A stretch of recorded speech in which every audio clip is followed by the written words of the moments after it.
Good evening, ladies and gentlemen. This is Clueless 8. This is the end of the day report for a monumental day in the markets, February 3rd, 2016. As I always do in my video cast, let me go over a couple of very important observations. We're going to cover a bit of the macroeconomic slash global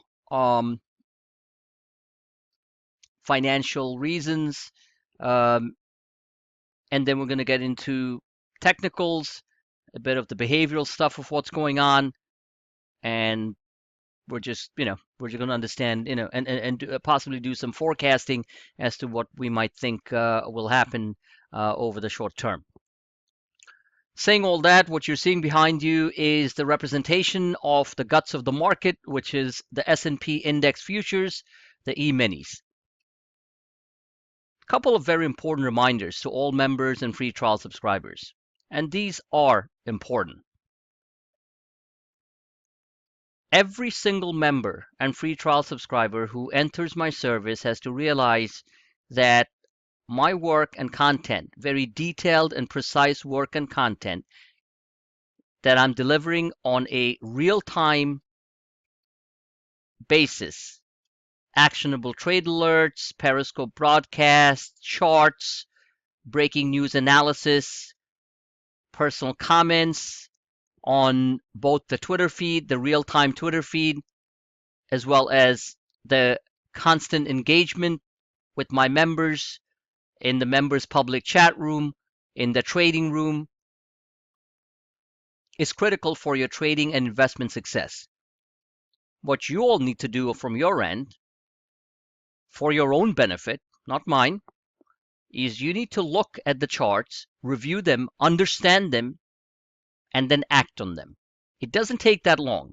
I hear a bunch of excuses sometimes. Oh, I'm so busy with my job, and I don't get a chance to look at it. I remind them with all sincerity that it literally takes 10 to 15 seconds to look at my posted charts. I'm the one doing all the hard work in the background in the middle of an extremely volatile, choppy markets. Today was one example. We have seen many of those. I am constantly engaged with all of you, and I'm still producing content which is actionable to the nth degree. In other words, if you act on it, once you understand it and you act on your own volition and your own decision, after all, it's your personal responsibility how you want to do the trades. But your job is to make sure that you look at the charts, and if you are somewhat active and have access to, which you should do, access to screens with your own data in front of you, i.e. your own charts in front of you, you got to match them up, and then you're going to move on.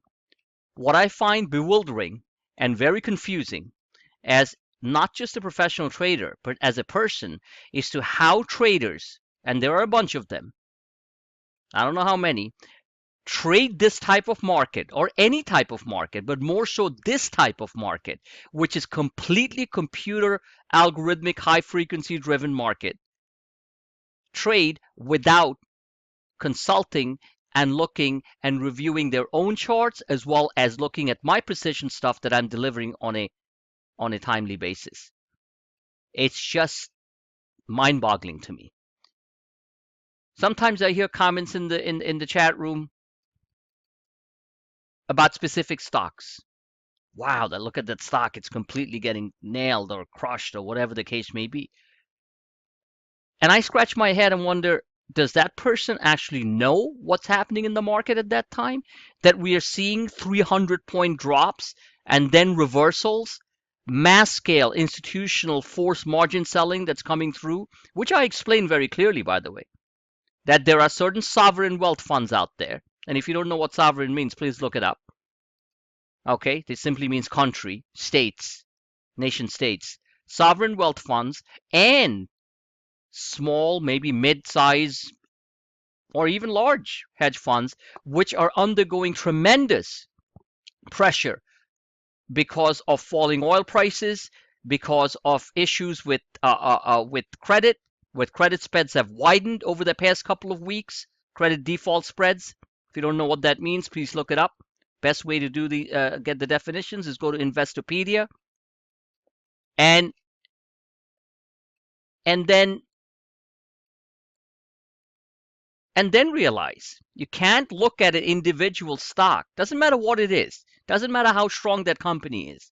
Because in the midst of a massive, full-scale capitulative type of forced institutional margin sellouts, everything is going to come down. It doesn't matter what it is. That's just the nature of the beast. In order to come up with the margin calls and raise the cash, these large funds have to sell other stuff they have in their portfolios in order to come up with the cash. It's really quite simple. It's really quite simple. And of course, that's propagated by external factors such as, sharp drops in oil and things of that sort.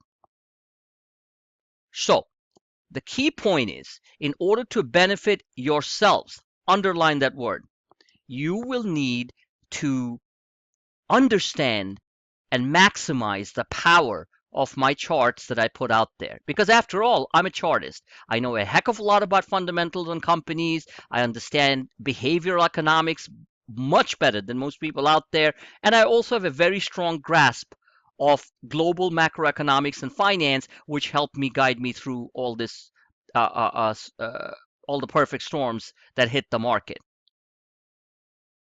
But in order for you to understand the charts, you got to do two things. One, you got to spend some time looking at it. End of the day, maybe spend 15 minutes doing it, 20 minutes doing it, review it. Oh, it's all there in the Twitter feed. Open it up, go through it. And the second thing you have to do, which is critically important, and many of you have done that and benefited from it tremendously. I see the results and I'm impressed.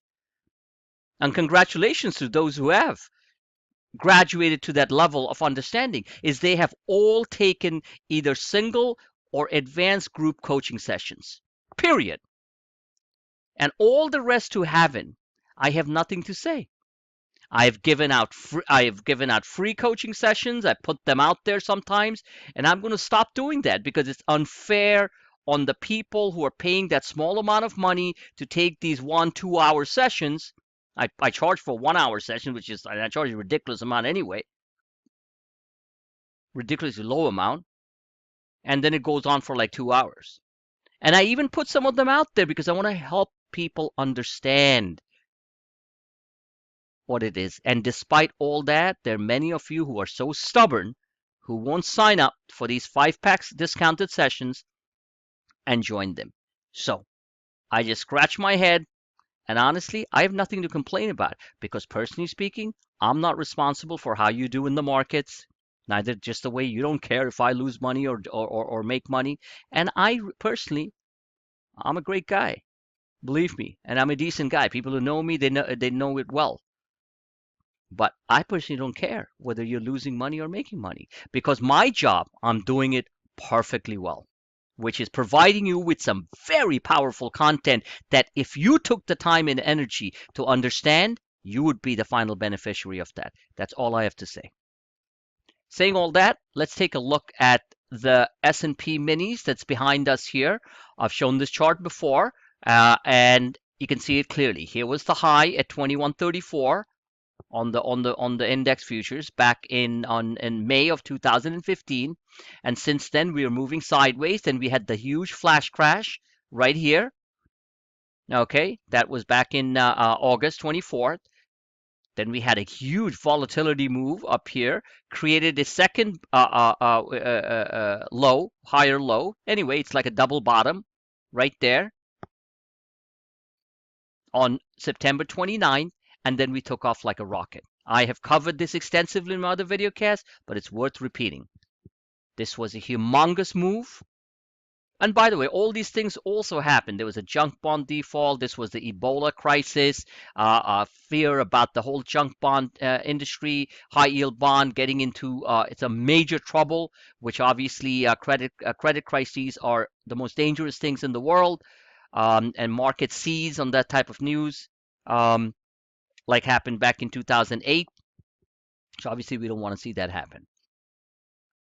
Right now, the markets are completely driven by currencies. Today was a currency move. I'll go through that, explain to you all. I posted a bunch of very powerful charts today on the euro as well as the US dollar with some very easy kindergarten type captions out there for people who have no idea about basic economics, what it means. So you're getting, like I say, you're getting a quick graduate level economics, finance education very quickly within minutes